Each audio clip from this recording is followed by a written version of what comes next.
Special TV के programme Dastak के साथ मैं हूं आपका मेजबान मोहम्मद मुआविया। नाजरीन, पाकिस्तान में इस वक्त IMF की मुआशी टीम मौजूद है जो हुकूमत पाकिस्तान से मुज़ाकरात और उनकी मुआशी पॉलिसियों और अब तक की पेशरफ्त की मॉनिटरिंग के लिए इस्लामाबाद में डेरे डाले हुए है। ऐसे में पाकिस्तान का मुकद्दर क्या होगा, उसके फैसले की मुंतज़िर ये कौम है। आज हमने अपने स्टूडियो में इसी मौजू पर गुफ्तगू के लिए दावत दी है मोहतरम वक्कास अहमद भट्ट साहब को। मोहतरम वक्कास अहमद भट्ट साहब जमात इस्लामी वस्ती पंजाब के नायब अमीर हैं। वो इसका स्टूडियो में हमारे साथ मौजूद हैं। हम उन्हें अपने स्टूडियो में खुशामदीद कहते हैं और उनसे गुफ्तगू के सिलसिले को आगे बढ़ाते हैं।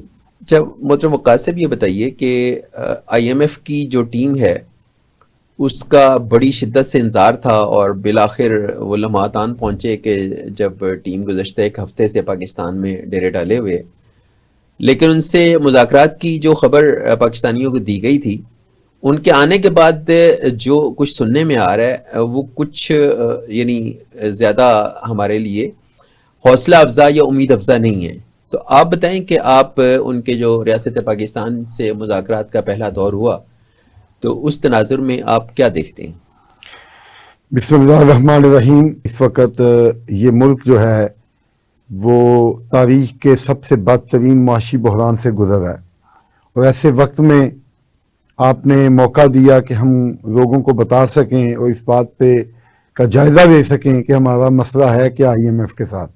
वो गालिब का एक बहुत मारूफ शेर है कि कर्ज की पीते थे मैं और कहते थे कि हाँ रंग लाएगी हमारी फाका मस्ती एक दिन। जिंदगी में आप देख रहे हैं कौमों की जितनी भी तारीख है उसके अंदर देख रहे हैं, जो हाथ फैलाने वाली कौमें हैं, जो दूसरों की जेब पे नजर रखती हैं, जो दूसरों की मदद पे और भीख पे उनका फोकस होता है, उन्होंने कभी तरक्की नहीं की। आप अमली जिंदगी में देखें कि एक मजदूर का बेटा, एक मेहनत कश का बेटा वो तरक्की कर सकता है, एक मेहनत कश आगे बढ़ सकता है क्योंकि उसके रिज़्क में मेहनत में बरकत होती है। लेकिन आपने कभी बकारी को कभी इस माशरे के अंदर गरो करते नहीं देखा। तो जब हम रोजाना देखते हैं कि चौकों और चौराहों में खड़े जो बकारी हैं वो नस्ल दर नस्ल उसी काम में लगे हुए हैं, उनमें कोई तरक्की और तब्दीली नजर नहीं आएगी।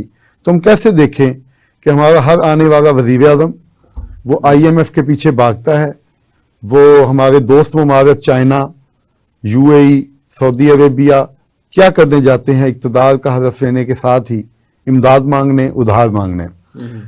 अच्छा, ये IMF के जो मुज़ाकरात हो रहे हैं, पहले समझने की ये जरूरत है कि IMF में और हुकूमत पाकिस्तान के दरमियान मुज़ाकरात किस चीज पे हो रहे हैं। वो ये कह रहे हैं कि आप के मुआशी हालात ठीक नहीं है, आप हमारे से कर्ज ले रहे हैं, लेकिन आपके जो नुकसानात हो रहे हैं आप उन नुकसानात को पूरा करें। और उसके लिए आपको क्या करना चाहिए? वो कहते हैं कि आप जो 300 यूनिट बिजली सब्सिडाइज करते हैं गरीब लोगों के लिए, उसकी सब्सिडी को खत्म कर दें। सही। उनका मुतालबा है कि 17 से 18 रुपए डोमेस्टिक यूनिट बिजली का महंगा किया जाए, जिसमें खबरें ये हैं कि हुकूमत 7 से 8 रुपए तक बढ़ाने पे आमादा हो चुकी है।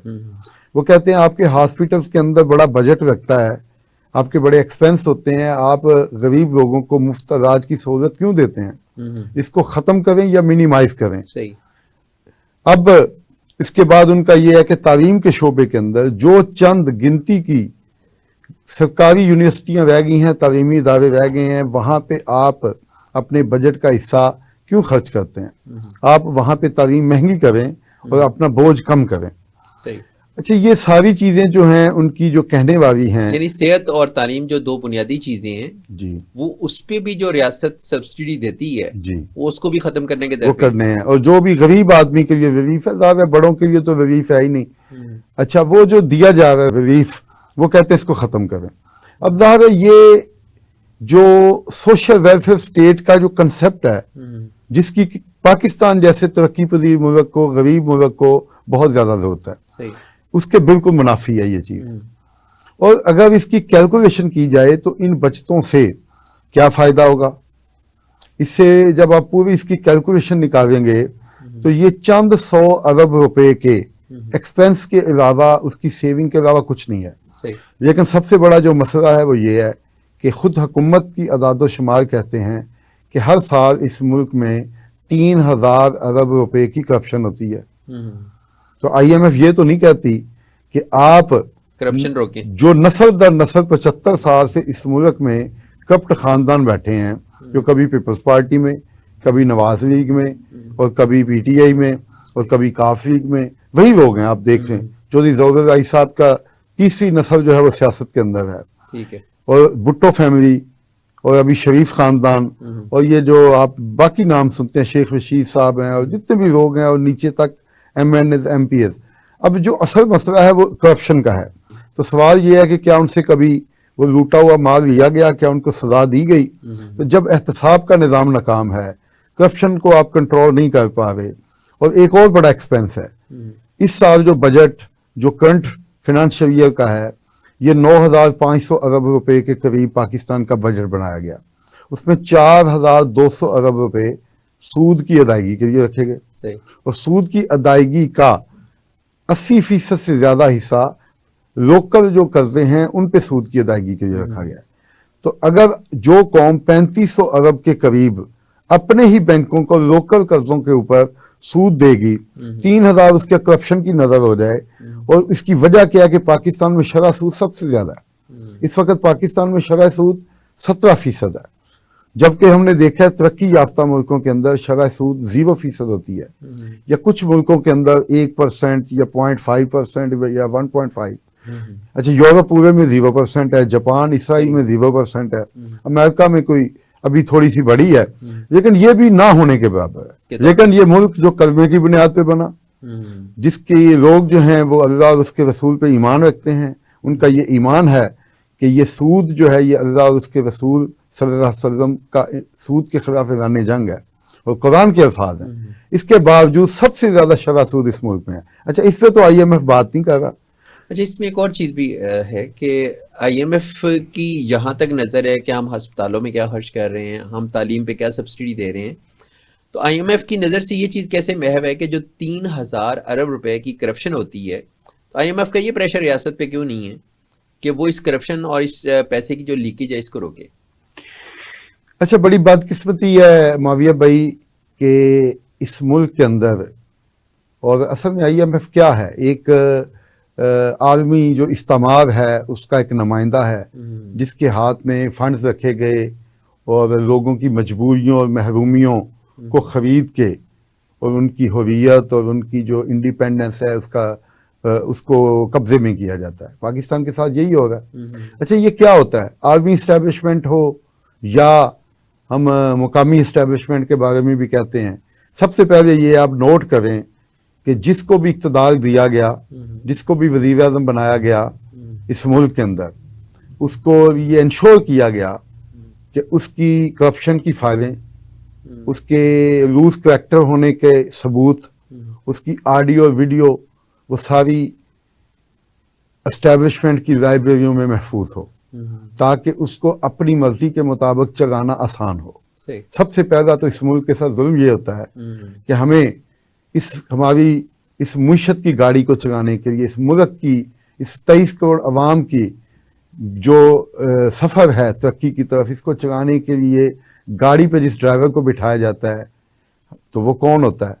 वो बदहवास होता है, वो नालायक होता है, और वो करप्ट होता है, और हम उसको बिठा के ये तवक्को करते हैं कि ये गाड़ी को मंज़िल मकसूद तक जो है वो पहुंचाएगा।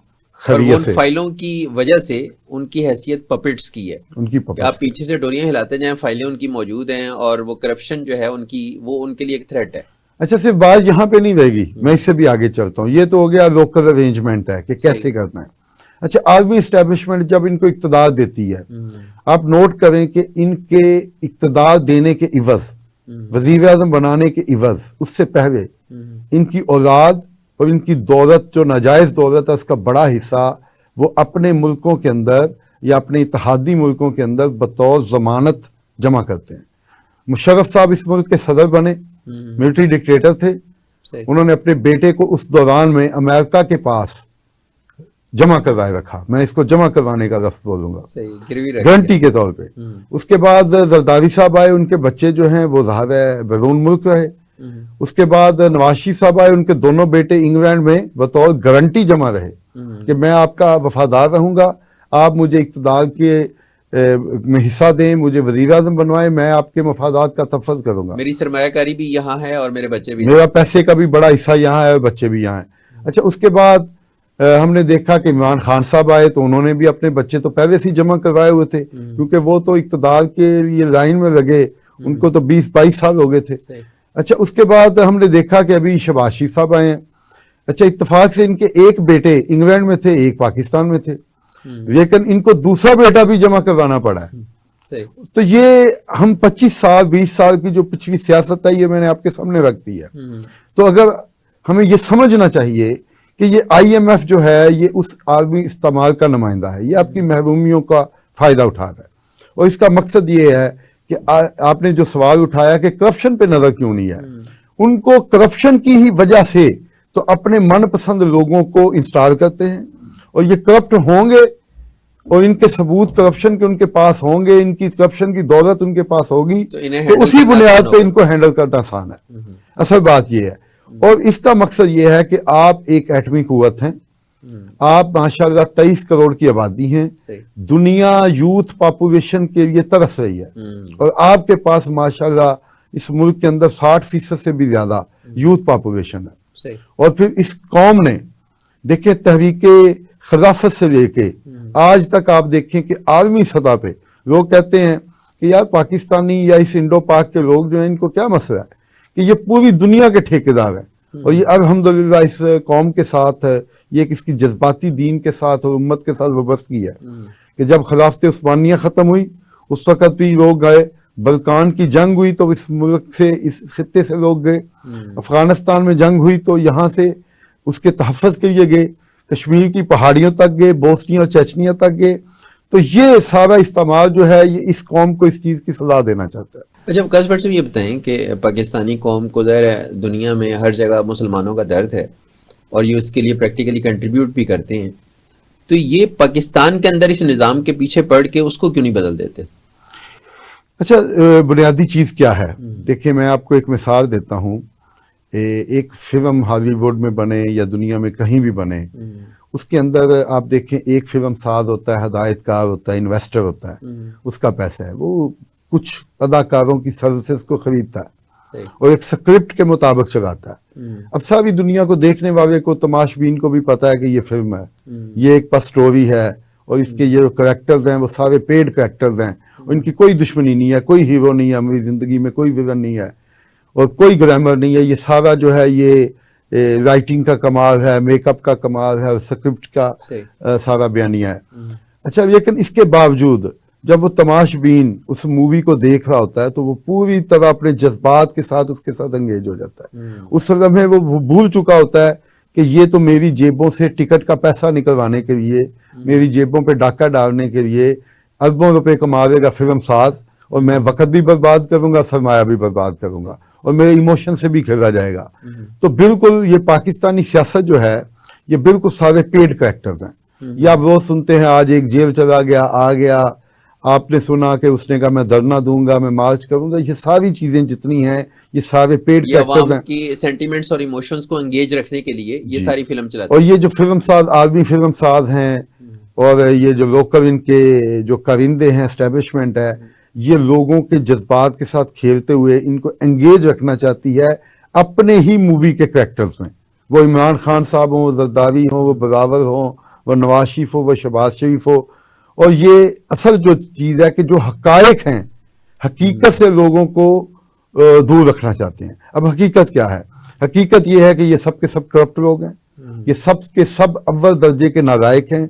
आप इनको करियाना की एक दुकान बना दें, मैं दावे से कहता हूं ये उसको भी नहीं चला सकते, बकुजा के ये 23 करोड़ लोगों के मुल्क को चलाएं।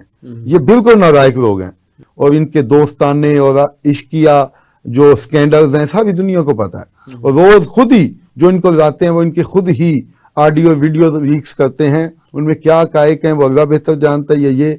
लेकिन अगर वो दुरुस्त हैं तो मेरा सवाल उन लीक करने वालों से ये है कि आपने 20 साल की वीडियोस इनकी संभाल के रखी हैं, 10 साल पुरानी रखी हैं, 8 साल पुरानी रखी हैं, तो फिर सबसे बड़े जालिम आप हैं कि जिन्होंने इन हकायक का इल्म होने के बावजूद इन लोगों को हमारे ऊपर मुसल्लत किया। नाज़रीन, यहाँ लेते हैं हम एक ब्रेक, और ब्रेक के बाद प्रोग्राम के सिलसिले को आगे बढ़ाएंगे।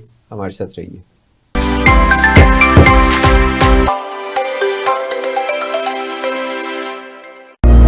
Bear witness, fastest growing university of Pakistan. Be enthused to be a part of the largest ethnically diversified student community. We recognize there is more to learning than sitting in a luxurious classroom. That is why we provide our students rich, interactive campus life. Here, we carve you to imagine, believe, achieve. The University of Lahore. Discover yourself.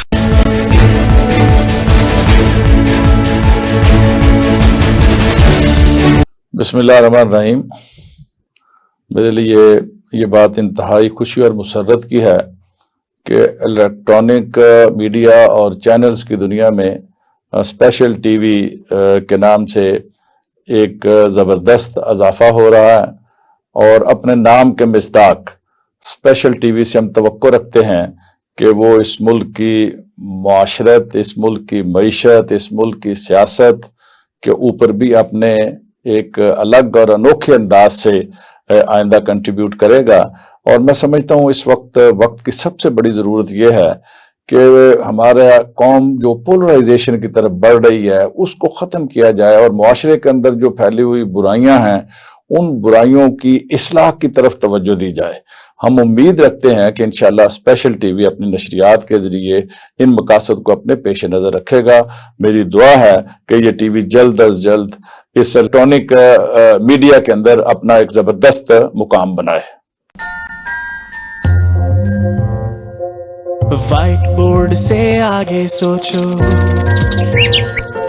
और सोचो को पंख लगा दो,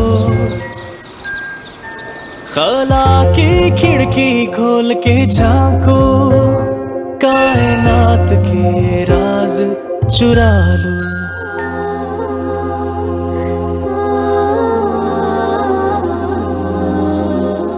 ये जहां तो तुम्हारा जहां है, तुम सा दूजा कोई भी कहाँ है। ये जहां तो तुम्हारा जहां है, तुम सा दूजा कोई भी कहाँ है। दार-ए-अर्कम अपनी 700 से ज्यादा ब्रांचेस में 3 लाख से ज्यादा तुलबा को बेहतरीन अखलाकी अक़दार के साथ तालीम और तहजीब दोनों दे रहा है। दार-ए-अर्कम, तालीम तहजीब साथ साथ।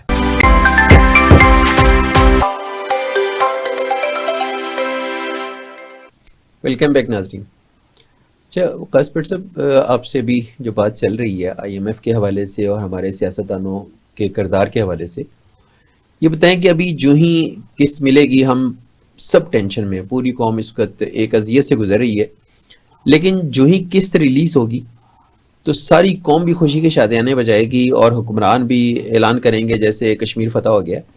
तो ये सिलसिला कब तक चलेगा? यानी रियासत के पास क्या कोई मौशी पॉलिसी है जिस पे चल के हम आगे तरक्की का सफर तय कर सकें? देखिए 75 साल से हम ऐसे ही छोटी छोटी खुशियां देख रहे हैं, और जब तक हम अपना रवैया तब्दील नहीं करेंगे और विजनरी क़यादत लेके नहीं आएंगे, दयानतदार लोग लेके नहीं आएंगे, उस वक़्त तक कोई तब्दीली आने वाली नहीं है। 75 साल में हमने कर्ज लिए, बेतहाशा कर्ज लिए।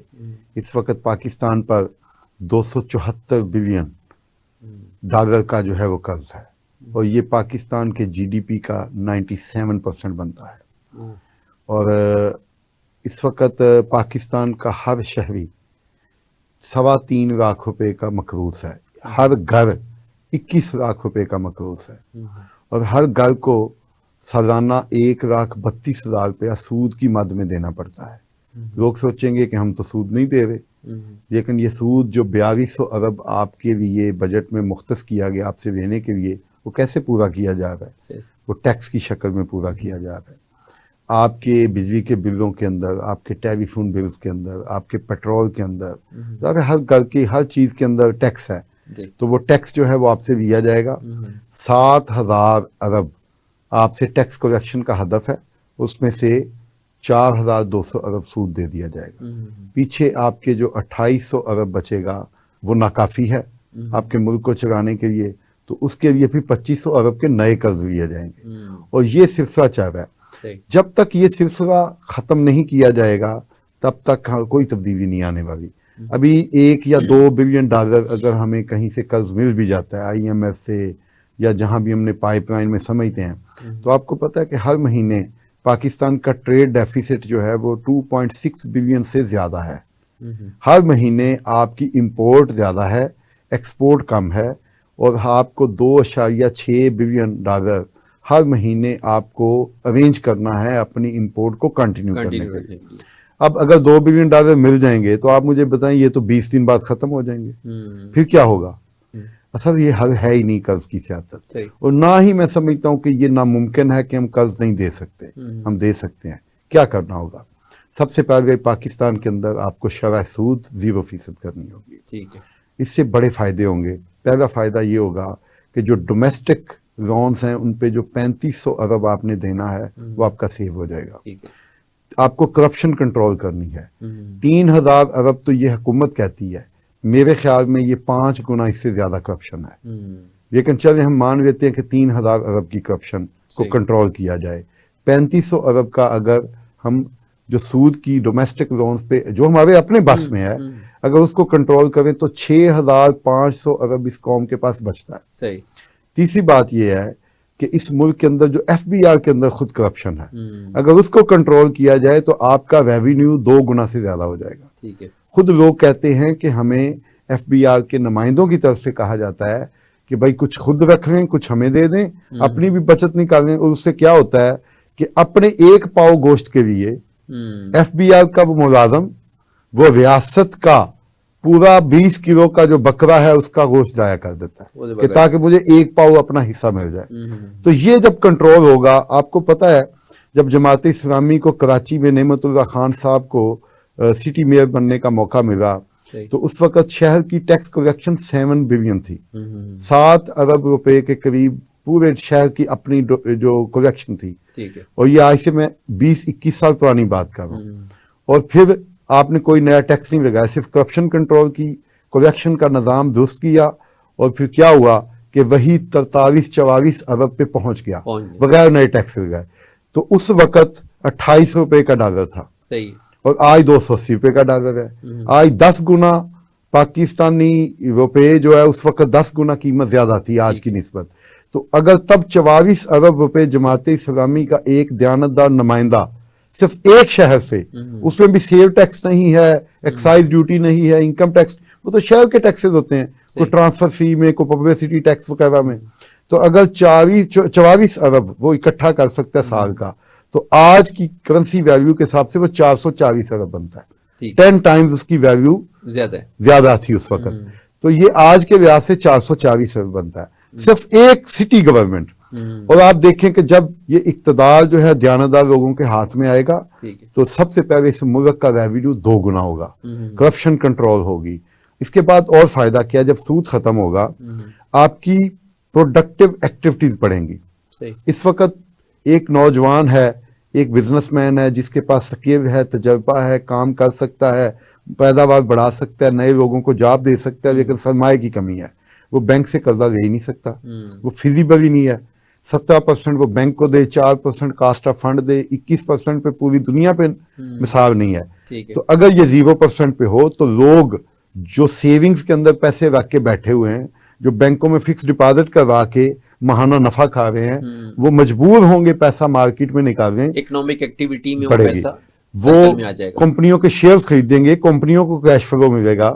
पूरी दुनिया में ये होता है, लोग शेयर्स खरीदते हैं, बड़े ही जो ग्रुप्स होते हैं उनके शेयर्स खरीदते हैं, उसमें इन्वेस्ट करते हैं और कंपनियों को कैश फ्लो मिलता है, उससे कंपनियां और ग्रो करती हैं। दुनिया में टाटा जैसी कंपनियां बनती हैं जिनका 9 लाख मुलाजम है, वहां टेस्ला जैसी कंपनियां बनेगी, अमेज़न जैसी बनेगी। पाकिस्तान में क्यों नहीं बनती? यहाँ बैंक बन रहे हैं, जो नॉन प्रोडक्टिव बिजनेस है, ठीक है। और जो प्रोडक्टिव बिजनेस है वो डिक्लाइन में जा रहा तो है, सारा सिस्टम ही उनका सूद पे है, सूद दर सूद पे है, उस पे है। तो बैंक ग्रो कर रहे हैं। अब उससे जब लोग कर्ज लेंगे, बिगा सूद होगा, नए हमारे नौजवान हैं, सॉफ्टवेयर में आ रहे हैं, आईटी में आ रहे हैं, ई कॉमर्स में आ रहे हैं, इंजीनियरिंग में है, मेडिकल में है, फार्मास्यूटिकल्स में है, जब ये आएंगे, इंडस्ट्री लगाएंगे और इनको कैश फ्लो मिल जाएगा बैंकों से, तो जाहिर है 1, 2, 3 साल के बाद ये खुद बहुत बड़े टैक्स पेयर बन जाएंगे इस मुल्क के। सही। ये आपको मुल्क को इनकम टैक्स आप देखें 29% तो कॉर्पोरेट टैक्स है, 29% तो स्टेट को ये अपनी आमदन का देंगे, ठीक है। और उसके अलावा कितने लोगों को जॉब मिलेगी। और फिर जब ये कंपटीशन बढ़ेगा तो फिर कंपटीशन के साथ क्वालिटी बेहतर होती है, क्वालिटी का मुकाबला शुरू होता है। जब आपको पता है कि मैं कंपटीटर से बेहतर चीज बनानी है, जहां भी दुनिया में कंपटीशन होता है, प्रोडक्ट बेहतर होती है, आदमी म्यार में पहुंचती है, एक्सपोर्ट बढ़ती है, उसकी कास्ट कम होती है। तो ये सूद को खत्म करने से और करप्शन को खत्म करने से मैं दावे से कहता हूं अगले 5-7 साल में पाकिस्तान का सारा कर्ज भी उतर सकता है और पाकिस्तान इस मुआशी बहरान से चंद सालों में निकल आएगा। अब ये बताएं कि इस वक्त जो साबका हुकूमत के इत्तेहादी थे या उसके कारकुनान थे, उनके खिलाफ इस वक्त जो केसेस का सिलसिला उनके रहनुमाओं के खिलाफ जारी है, क्या आप समझते हैं कि ये ठीक है, दुरुस्त रवैया? अच्छा देखिए, पहले तो ये है कि मैं बिल्कुल इसमें क्लियर हूं, ना ये एहतसाब है और ना ये इंतकाम है, ये दोनों चीजें नहीं है। इस वक्त हमारे इस पंजाब में जो निगरान सेटअप आया है और जो वजीर आला बने हैं, वो साबिक वजीर आला परवेज अलाई साहब के वो रिश्ते में दामाद रखते हैं, वो बड़े करीबी अजीज हैं। अब ये होता है कि पता चलता है जी कि आज गुजरात हाउस पे, नाथ हाउस पे रेड हो गया पुलिस का। आपने कभी देखा कुछ शुजात साहब, चौधरी वजात साहब, मूना सगाई साहब को पकड़ा गया है? किसी को पुलिस ने डंडे मारे? तो इंतकाम किस चीज का है? ये तो सिर्फ आपको धोखा देने के लिए कौम को ये बताया जा रहा है कि चेंज आ गई है। कोई चेंज नहीं आई। वो क्या करते हैं, 4 गाड़ियां पुलिस की भेजते हैं, साथ में कैमरामैन भी खुद ही भेजते हैं, भाई लोगों को दिखाएं हम बड़ा काम कर रहे हैं। तो वो वहां कैमरों पे दिखाते हैं कि ये देखें गुजरात और उस पर रेड हो गया। कोई रेड नहीं हुआ। 2 बंदे फगांगते हैं, उसको फिल्माते हैं और टीवी पे चलाते हैं। असल में ये चीज है, ये सारा टोपी ड्रामा हो रहा है। और आप देखें कि कहते हैं एक ग्रोह जो है, पीटीआई कहती है कि हमें एस्टैब्लिशमेंट ये करवा रही है। जब एस्टैब्लिशमेंट करवाती है ना, फिर टीवी पे खबर भी नहीं आती, फिर कोई बोलता भी नहीं है, फिर वो तारीख भी नहीं रखती। फिर ये थोड़ा होता है कि 2 दिन बाद जमानत हो जाती है या 6 दिन बाद जमानत हो जाती है और सुप्रीम कोर्ट रात को 12 बजे और हफ्ता और इतवार को भी आपके लिए अदालतें खोल के बैठ जाती है। आपके सामने मिसाल है, एक पार्लियामेंटेरियन हमारे अली वजीर साहब, वो पिछले कई महीनों से कराची की जेल में मुकैयद हैं और आज तक ना सुप्रीम कोर्ट को उनकी होश है, इसलिए कि जाहिर है उनसे हमारे रियासती अदारे नाराज हैं। जाहिर है उन्होंने भी कुछ गैर जिम्मेदाराना बयानात दिए जो उनको नहीं देने चाहिए थे। हमारा उनसे इस हद तक इख्तलाफ है, लेकिन वो एक दुखी कौम से तल्लुक़ रखते हैं जिन्होंने ये दहशतगर्दी की जंग में बहुत भुगता है और उन पे जुल्म हुआ उनकी फैमिली के साथ। तो जाहिर है जब इतना एक बंदा डेस्परेशन के अंदर है, तो अगर उसने कहीं पे कोई गलत गैर जिम्मेदारी की बात की है तो उसके आंसू पूछने चाहिए, उनके मसाइल को हल करना चाहिए, उनको पॉजिटिवली लेना चाहिए, उसको भी कुछ जो है वो आपको माफी देनी चाहिए। लेकिन इसलिए कि चूंकि रियासती अदारे उनको रिलीफ देने पे आमादा नहीं है, तो ना कोई अदालत बोल रही है, ना कोई मीडिया उनको कवरेज कर रहा है, ना पार्लियामेंट के फ्लोर से कोई बात उठती है, ना कोई सोशल मीडिया पे ट्रेंड चलता है। तो ये आप ये समझें कि जो असल एंटी एस्टेब्लिशमेंट, जिनको एस्टेब्लिशमेंट, लोग तो एंटी एस्टेब्लिशमेंट नहीं है, मैं नहीं समझता। कौन है जो अपने मुल्क की फौज के खिलाफ जाना चाहता है? कोई भी नहीं जाना चाहता।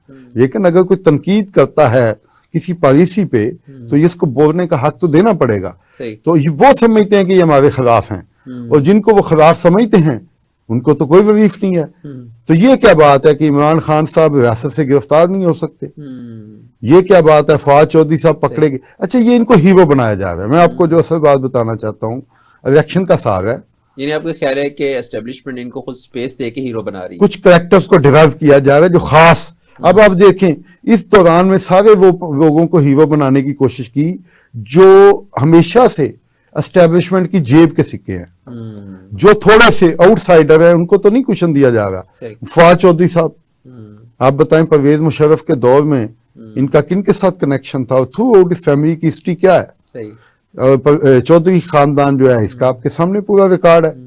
और इसके बाद आप देखें, ये आजम सवाती साहब को देख रहे हैं आप, शेख रशीद साहब तो हमेशा कहते हैं कि मैं तो भाई हूं ही GHQ का बंदा। मैं वही पिंडी वाला अच्छा, ये सारे लोगों को, ये जो पिंडी बॉयज हैं या उनके जो पुराने अपने नस्ल दर नस्ल अजमूदा लोग हैं, आजकल असद उमर साहब को, चूंकि वो भतीजे हैं ना जी, जनरल साहब के बेटे हैं, तो वो कई जनरल्स के भतीजे हैं, उनको प्रमोट किया जा रहा है। और ये क्यों हो रहा है?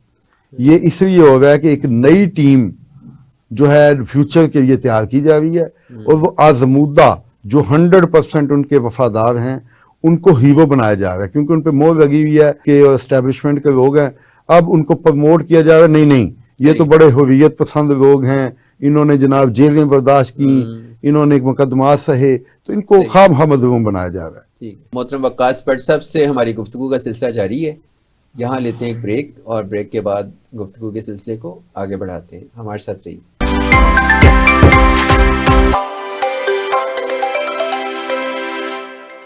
The Knowledge School and ILM Group of Colleges आला तालीमी मयार के हामिल 2 नेटवर्क में सरमायाकारी करें और शानदार तालीमी मीरास का हिस्सा बनकर मस्बत तब्दीली लाएं। सरमायाकारी, अताए इख्तियार, रहनुमाई।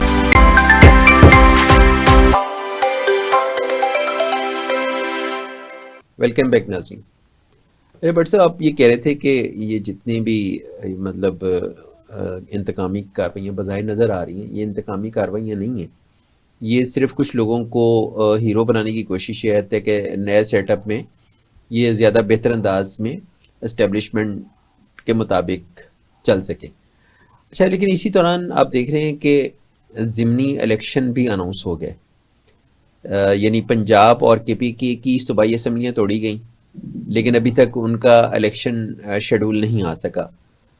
लेकिन दूसरी तरफ ये हुआ कि कौमी असम्बली में जब PTI के अरकान के इस्तीफ़े कबूल किए गए तो फ़ौरन बाद उसका शेड्यूल अनाउंस कर दिया गया। तो आप इसको किस तनाजुर में देखते हैं? ये बड़ी बदकिस्मती है हमारी कि हमारे जो सियासी जमातें हैं, ख़ास आपका हुक्मरान है, मौजूदा हुक्मरान है, इन्होंने आइन को और कानून को हमेशा मोम की नाक समझा है, अपने मुफाद के लिए इस्तेमाल किया। और यही वजह है कि इस मुल्क में जमहूरियत और रियासत और आइन और कानून के मुताबिक जो काम नहीं हुआ, ना रियासती इदारे मजबूत हुए, ना आइन की कानून की रिट कायम हुई। अब देखें, आइन बड़ा वाज़ेह है कि जब असम्बली तहरीर की गई तो 90 रोज़ के अंदर उसके इंतखाबात होना ज़रूरी हैं, और ये आइन है। हमारे वज़ीर कानून मुल्क के वो आजकल ये बयान दाग रहे हैं, जो खुद बड़े मायानाज वकील हैं, वो कहते हैं कि ये अगर हम आइन पे अमल नहीं करते तो ये गैर आइनी काम नहीं होगा। सही। अब ये वो किस तनाज़ुर में बात कर रहे हैं, ये मेरी समझ से तो बात आ रहा है। ठीक है। बहरहाल जब आइन पे आप अमल नहीं करेंगे तो आप दरअसल गैर आइनी काम ही करेंगे। इलेक्शन अपने टाइम पे होने चाहिए, लेकिन दूसरी तरफ जो है इसमें भी कोई राय नहीं है कि ज़िमनी इलेक्शन जो हैं वो भी ज़ाहिर किए गए, इस्तीफ़े मंजूर हुए, तो फिर ज़ाहिर है आइनी तौर पर उसका होना ज़रूरी है। ठीक है। लेकिन हमने ये देखना है कि जब 18 अगस्त 2023 को तमाम असम्बलियाँ तकरीबन अपनी मुद्दत को पूरा करने जा रही हैं, जनरल इलेक्शन होने ज़रूरी हैं। पाकिस्तान की एक मेजर जो पॉलिटिकल पार्टी है तहरीक इंसाफ, उसका भी मुतालबा यही है कि पूरे जनरल इलेक्शन जो हैं कौमी असम्बली के सूबाई के दोबारा से करवाए जाए। ठीक है। और चूंकि हम जमात इस्लामी भी समझती है कि जितनी पिछले 1.5 साल से जो इस पाकिस्तान की पार्लियामानी सियासत के अंदर गंद मचाया गया है, घोड़ों गधों की तरह लोगों की खरीदो फरोख्त हुई, लोगों ने अपनी वफादारियां बदली। अभी भी PTI के मुनर्रफ लोग वो अपोजिशन लीडर बने हुए हैं कौमी असम्बली के अंदर, वो पब्लिक अकाउंट्स कमेटी के चेयरमैन बने हुए हैं। तो ये कोई ना तो इसमें कोई अखलाकी जवाब है उनके पास, ना कोई आइनी और कानूनी जवाब है। आप अपने इख्तियारात का नाजायज़ इस्तेमाल करते हुए स्पीकर साहब या इलेक्शन कमीशन उनकी नाहवी को पेंडिंग तो कर सकता है, लेकिन बहरहाल इसमें कोई शक नहीं है कि वो मुनहरफ लोग हैं। ठीक है। और इस तनाज़ुर में मैं समझता हूँ कि जनरल इलेक्शन होने चाहिए फौरी तौर पे, और जमात इस्लामी ने भी इस पे बड़ा वाज़ेह मौक़िफ़ लिया है कि अब वफाकी हुकूमत के पास भी इस अपना मैंडेट भी नहीं है उनके पास, और जो उन्होंने जिस एजेंडे को लेके आए और उसके बाद जो IMF की गुलामी में उन्होंने नए रिकॉर्ड कायम किए, अब ये जवाज नहीं है, उनको इस्तीफा देना चाहिए, मुल्क के अंदर जनरल इलेक्शन को अनाउंस किया जाए। यानी जमात इस्लामी ये चाहती है कि KPK और पंजाब और कौमी असम्बली की चंद सीटों की बजाय पूरे मुल्क के तमाम असम्बलियाँ तहलील करके तो उन पे कौमी इंतखाबात करवा दिए जी बिल्कुल, हमारा यही मौक़िफ़ है। देखें, अभी पिछले दिनों इलेक्शन कमीशन ने 50 से 60 अरब रुपए फिनांस डिवीजन से मांगे हैं ये 2 सूबों के इलेक्शन करवाने के लिए। सही 6 महीने बाद वो फिर 100 अरब मांग रहे होंगे। एक गरीब कौम जिसके अवाम के पास खाने के लिए 2 वक्त की रोटी नहीं है, दवाई के पैसे नहीं है, उस कौम का पैसा इन सियासतदानों के एडवेंचर्स और इनकी खुद पसंदी के नाम कि बस जी मैंने 9 सीटों से इलेक्शन लड़ा, जीता, फिर छोड़ दी, फिर 20 से लड़ूंगा और फिर मैं उसके बाद सीटें छोड़ूंगा, और असम्बली जब चाहिए, अवाम ने आपको 5 साल का मैंडेट दिया, आपको ने क्यों तोड़ी है असम्बली? अगर आप तोड़ी है, वो एक मेजर पार्टी थी, वो कौमी असम्बली के अंदर थी, वो सूबाई असम्बलियों में थी, और उनको जाहिर है गलत तरीके से हटाया गया। हम इसको समझते हैं कि लोगों के ज़मीर खरीदे गए, अगरचे ये वो कानून के दायरे के अंदर तब्दीली थी, लेकिन वो तरीका का गलत था। हम समझते हैं कि अब इस हुकूमत के पास जवाब नहीं है, इसको इस्तीफा देना चाहिए, नए मैंडेट लेना चाहिए, और ना ही कौम हर 6 महीने बाद नए इलेक्शन करवा के अरबों रुपए इस गरीब कौम के खर्च किए जाएं, और ये इलेक्शन का जो खेल है इसको बार बार खेला जाए।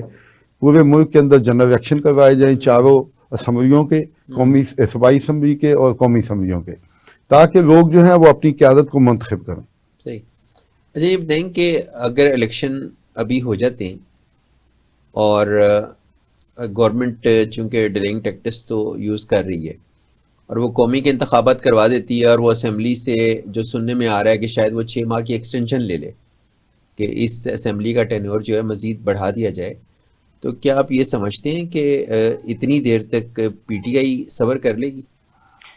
देखिए जी, PTI का तो हमें पता नहीं, क्योंकि हम तो समझते हैं कि PTI भी उसी ग्रेट गेम का हिस्सा है, और ये बागियां बदली जाती हैं, और बागियां बदलने में ज़ाहिर है जिसको बागी नहीं मिलती उसको अफसोस होता है। हमें याद है कि वो 2 बच्चे क्रिकेट खेल रहे होते थे, एक बॉलिंग कर रहा था, एक बैटिंग। तो बैटिंग करने वाला अगर 1 घंटा बाद भी आउट होता था, लेकिन जब आउट होता था तो अफसोस तो उसको भी होता था कि मुझे क्यों अब बॉलिंग करवानी पड़ गई है। तो ये तो एक इंसानी नफ्सियात है, अगरचे वो एक ही फिल्म साज और हदायतकार के कैरेक्टर्स हैं, लेकिन अफसोस तो होता है। लेकिन मसला ये है कि हम अपने मौक़िफ़ देंगे, ये जो 6 महीने की एक्सटेंशन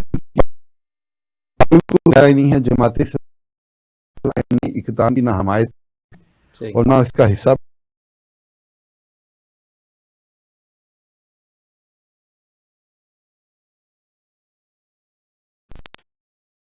वो तय कर रही है, और वो इस कौम ने वह डॉक्यूमेंट इस कौम का है जिस पे सबका इत्तेफाक है, तो हम उससे हट के क्यों कोई गैर आइनी काम करें? जब 5 साल की मुद्दत डिफाइन है आइन के अंदर, तो उस मुद्दत के बाद, बल्कि उससे पहले तो हो सकते हैं इलेक्शन, उसको एक्सीड नहीं किया जा सकता। नहीं तो हम इसको सिविल डिक्टेटरशिप समझेंगे। जिस तरह ज़ियाउल हक साहब आए और उन्होंने 90 दिन में इलेक्शन करवाने का वादा किया, और फिर वही 10-11 साल तक अपना टेन्योर बढ़ाया, अगरचे उस दौरान इलेक्शन उन्होंने करवाए, लेकिन वो जो भी था वो भी ज़ाहिर गैर जमाती इलेक्शन थे, उस हवाले से उन पे भी लोगों को इश्यूज रहे हैं। तो हम समझते हैं कि जो आइन जो कहता है उसी के मुताबिक होने चाहिए, बल्कि मौजूदा हुकूमत को खुद शर्म करनी चाहिए और रिजाइन करके असम्बली डिज़ाल्व करके पूरे मुल्क में जनरल इलेक्शन करवाया जाना चाहिए। बट साहब, जब आप ये कहते हैं कि इस मुल्क को दयानतदार क़यादत की ज़रूरत है और वही इसको बहरान से निकाल सकती है, तो उससे यकीनन आपकी मुराद ज़ाहिर है कि जमात इस्लामी होती है। और कराची की आपने मिसाल दी, नेमतुल्लाह खान के हाथ में जब कराची शहर की निज़ामत आई तो उसमें उनकी मेयरशिप के दौरान बहुत तरक्की की कराची ने। अच्छा, अभी फिर एक दफ़ा रीगेन किया जमात इस्लामी ने कराची में, और हाफिज़ नईमुर रहमान की क़यादत में एक बहुत बड़ा ब्रेक थ्रू हुआ और कराची में जमात इस्लामी सबसे बड़ी पार्टी बन के सामने आई है। लेकिन क्या आप ये समझते हैं कि कराची की जो फतह है वो बाकी मुल्क पे असरअंदाज होगी? जी बिल्कुल, हम समझते हैं इंशाल्लाह ये ज़रूर होगी। और जो कराची की तब्दीली है वो बेसिकली कराची के लोगों को मैं सलूट करता हूँ, उनकी विजडम को और उनकी हुर्रियत फ़िक्र को, कि जिन्होंने समझा कि हमारे मसाइल का हल सिर्फ जमात इस्लामी के पास है और उन्होंने जमात इस्लामी पे एतमाद किया। अल्लाह ताला हमें उस एतमाद पे पूरा उतरने की तौफीक अता फरमाए। लेकिन ये एक सिर्फ कराची की चेंज नहीं है, ये पूरी एक नेशनल लेवल पे चेंज है। इस कौम ने देखा सूबाई असम्बली में खवातीन अरकान असम्बली, मर्द अरकान असम्बली भी दस्तों गिरबान हुए, एक दूसरे को जूते मारे गए, डिप्टी स्पीकर के बाल खींचे गए, जैली मुकदमे बनाए गए। पहले पीटीआई के लोग झूठे मुकदमे बनाते रहे अपने सियासी मुखालफिन पे, अब यही काम पीडीएम हुकूमत कर रही है। तो ये सारा जो हशर नशर पिछले 1 साल से इस मुल्क की सियासत में हो रहा है, और वज़ीर आज़म जो है वो अदम एतमाद कामयाब होने के बावजूद वो वज़ीर आज़म हाउस छोड़ने पे तैयार नहीं है। और इसके अलावा स्पीकर जो है वो आईनी तौर पे वोटिंग करवाने की बजाय वो अपनी रूलिंग देकर, और वो सारा हमने तमाशा देखा। और एक खातून रुकने असम्बली जो है उसका इंतकाल भी हुआ उस तशद्दुद के नतीजे में। तो ये सारा जो है जानवरों की तरह इन्होंने असम्बली के अंदर लड़े हैं, और बिल्कुल जिस तरह समझ कि गैर मुहज़्ज़ब लोग और बदमाश और गुंडे जो हैं वो लड़ते हैं, उस तरह वो लोग लड़े जिन्होंने इस मुल्क की नुमाइंदगी करनी है। तो लोग इससे बड़े मायूस हुए हैं। और पहले लोग समझते थे कि पीटीआई जो है उसकी इकोनॉमिक पॉलिसीज की वजह से हम इस मुल्क यहाँ फंसा है। अब इन्होंने साबित किया ये उनसे भी बड़े नालायक हैं। और इस पूरी तनाज़ुर के अंदर कौम इस नतीजे पे पहुंच रही है कि इस मुल्क के अंदर बाकी सब पार्टियां एक हैं, उनके चलन भी एक जैसे हैं, उनका अंदाज़े फिक्र, सियासत और सब कुछ एक है। अगर इस मुल्क में डिफरेंस है इनसे तो वो जमात इस्लामी के पास है। अच्छा, पीटीआई और पीडीएम में जब रिफ्ट बिल्कुल एक्सट्रीम पे थी तो असेंबली में भी वो मौका आया कि वोट जो है उस वक्त इमरान खान को दिया जाए या उसकी मुखालफत में दिया जाए, पीडीएम का साथ दिया जाए। तो जमात इस्लामी ने बिल्कुल अलग थलग रहने का फैसला किया और उन्होंने कहा कि हम बिल्कुल गैर जानिबदार रहेंगे। तो उस वक्त ज़ाहिर है कि सोशल मीडिया पे बहुत ज़्यादा इस पे शोर मचा, लेकिन गुजरते वक्त के साथ क्या आप ये समझते हैं कि आपका फैसला दुरुस्त साबित हुआ? देखिए, ये कराची ने यही तो साबित किया है। वोटर ने आपके फैसलों की तायद की है। वोटर ने ये समझा कि आप इस गंद का हिस्सा अगर नहीं कोई बना तो वो जमात इस्लामी नहीं है। इस वक्त देखें, अभी आज से 1-2 महीने पहले पीटीआई जो है वो आजाद कश्मीर, गिलगित बल्तिस्तान, खैबर पख्तूनख्वा, पंजाब, 4 सूबों या रियासतों के अंदर हुक्मरान थी। और पीडीएम और पीपल्स पार्टी वो सिंध, बलोचिस्तान और फेडरल में थी। तो सारी पार्टियां तो इक़्तिदार में थी, काफ लीग, एमकेएम, बाप पार्टी, एएनपी, फजल रहमान साहब, पीपल्स पार्टी, सारी पार्टियां पीटीआई इक़्तिदार में थी। वाहिद अपोजिशन कौन थी जो इक़्तिदार में नहीं थी? वो जमात इस्लामी थी। तो मैं तो वाज़ेह कहता हूं कि ये सब जो हैं ये हम इनको एक फरीक समझते हैं। कराची के शहरियों ने जिस यानी एक बहुत बड़ी कमिटमेंट के साथ जमात इस्लामी का साथ दिया, आप ये समझते हैं कि पंजाब के लोग, और चूंकि आप वस्ती पंजाब के नायब अमीर हैं, तो इस तनाजुर में मैं ये जानना चाहूँगा कि आप बहुत ज़्यादा पुरुमीद हैं कि वस्ती पंजाब में साहिवाल है, फैसलाबाद है, लाहौर है, गुजरांवाला है। तो ये बड़े शहर आप समझते हैं कि चूँकि पढ़े लिखे शहर हैं, तरक्की याफ्ता शहर हैं, इंडस्ट्री भी है, कारोबार भी है, तो ये अगर शहर जमात इस्लामी के साथ खड़े हो जाएंगे तो आप आने वाले इंतखाबात में समझते हैं कि जमात इस्लामी एक मुल्क की सतह पे रीगेन कर सकती है 1970 के बाद? देखिए जी, इंशाल्लाह हम बड़े पुरुमीद हैं। ये जो सेंट्रल पंजाब है, यहाँ पे हिस्ट्री जमात इस्लामी की मौजूद है, और हम समझते हैं कि हम पहले की निस्बत बहुत अच्छा रिजल्ट देंगे, और उसकी वजह ज़ाहिर है अवाम का हमारे ऊपर एतमाद है जो दिन ब दिन बढ़ रहा है। और सिराजुल हक साहब ने जो पॉलिसी इख्तियार की कि हम किसी भी लेवल पे इन पॉलिटिकल पार्टीज जो हैं, जो अपने आप को बड़ी पार्टियां कहलाती हैं, जो दरअसल एक ही झंडे पे हैं, इनकी किसी सियासत का हिस्सा नहीं बनेंगे। हम इनका जो असल किरदार है वो लोगों के सामने लाएंगे, इनको बेनकाब करेंगे और लोगों को बताएंगे कि इस मुल्क के मसाइल का हल सिर्फ जमात इस्लामी की दयानतदार क़यादत के पास है। ये पॉलिसी रफ्ता रफ्ता लोगों के दिलों के अंदर घर कर रही है, और इसका रिस्पांस कराची से शुरू हुआ, गवादर से शुरू हुआ, और इंशाल्लाह आने वाले इलेक्शन के अंदर आप केपी के और पंजाब के अंदर भी इसका बहुत बड़ा रिजल्ट देखेंगे। कि लाहौर के अंदर भी माजी के अंदर जमात इस्लामी के लोग कई दफ़ा कामयाब हुए। खुद गुजरांवाला डिवीजन के अंदर हमारे MPs और MNs मुंतखब हुए, फैसलाबाद के अंदर हुए, शेखपुरा में हुए। तो ये हिस्ट्री तो सेंट्रल पंजाब की मौजूद है। और इंशाल्लाह अब वाहद जमात इस्लामी है जिसने 85% सेंट्रल पंजाब के 85% हलकों में हम अपने कैंडिडेट्स अनाउंस कर चुके हैं और इंशाल्लाह बाकी 15% भी करेंगे और ये लोगों के लिए हम एक मुतबादल क़यादत के तौर पे उभरेंगे इंशाल्लाह। मैं आपसे आखिरी सवाल ये करना चाहूँगा कि पाकिस्तान की जो 60 से 63% तक जो यूथ है, उस यूथ के लिए जमात इस्लामी में क्या अट्रैक्शन है और आप किस तरह से यूथ को ये यकीन दिलाना चाहेंगे कि माजी में जो कुछ 75 साल में इस मुल्क के साथ होता रहा, अगर जमात इस्लामी का ये लोग साथ दें और जमात इस्लामी पावर में आती है तो इस मुल्क को कौम के लिए हम क्या कर पाएंगे? इस मुल्क की एक बहुत बड़ी यूथ की तादाद हमारे साथ अटैच है, इसमें कोई शुबा नहीं है, लेकिन एक गैप दरमियान में आया है और वो गैप जो है वो दरअसल ये था कि एक सोशल मीडिया की जो टेक्नोलॉजी है उसको एक पार्टी ने रियासती वसाइल से, जब वो इक़्तिदार में नहीं थी तो वो फॉरेन फंडिंग के ज़रिए, और जब इक़्तिदार में आई तो मुल्क के अपने बजट से वसाइल के ज़रिए उसने अपनी पार्टी के एक सोशल मीडिया सेल्स को मजबूत किया और लोगों को गुमराह किया झूठे प्रोपेगेंडे के ज़रिए। और उन्होंने समझते हैं कि उन्होंने पूरा ग्लैमराइज करके नौजवानों को अपने पीछे लगाया। उन्होंने बिल्कुल नौजवानों को गुमराह किया और खुद मोहतरम सिराजुल हक साहब के बारे में एक जैवी खबरें और पोस्टें बनाकर करोड़ों लोगों तक पहुंचाई गई और जिनका हकीकत से कोई तल्लुक नहीं था।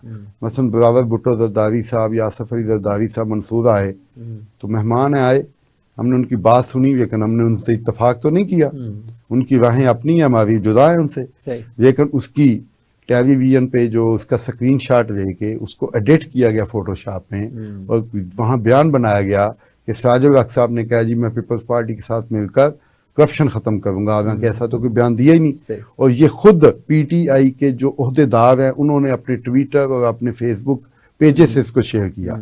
इसी तरह PDM के इजलासों के अंदर एडिट करके तो सिराजुल हक साहब को वहां पे सीट पे बिठाए हुए दिखाया गया। इस तरह की बहुत सारी चीजें हैं तो ये बार बार फैलाई जाती हैं।